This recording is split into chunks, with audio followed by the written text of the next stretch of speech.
Welcome back to another training day for the Denver Century Ride. We just wrapped up one of those big mega rides, getting in shape for the actual Century Ride coming up. I'm joined today by Brendan Del Campo. Brendan, it's great to have you with us, and you've been helping us out throughout the ride on great tips and what to do. Before we rack the bike up on the rack here, what are some tips to kind of wrap up the day? For wrapping up the day, well, that's probably the best part of the day when people are like, I did it, I'm done. You know, you're going to want to make sure you get some calories in. Even if you've been eating throughout the day on the bike, which I hope you are, you need to replenish a lot of that because you can only eat so much while you're riding. So go, you know, have a nice little protein shake, have some carbs, they're not evil, you know.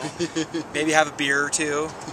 Sounds good. You know, or three, I don't know. Sounds like right about now. Yeah, but you know, make sure you get all your gear if you're packing up and we're putting your bike on the car, and you know, you don't want to leave anything. And I always like to give my bike one, you know, you give it a once over before the ride, give it a quick once over after the ride, just to make sure nothing happened during the time, you know. Okay. And get out of your bike clothes, man. Yeah. People go on these rides and then they're lounging around in their bike clothes for an hour later.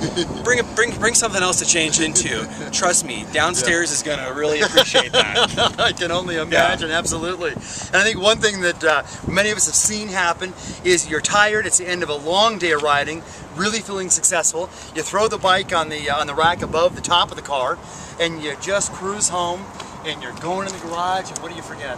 Well, you know, you end up buying a new bike. Yeah, exactly. That's a pretty expensive mistake. So, I don't know, maybe put a sticker on your windshield that says, hey, take the bike down. Bike is on top, you know?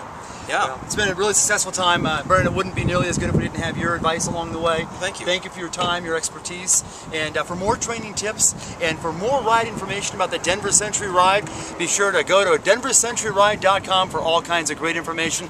We hope to see you on the course soon.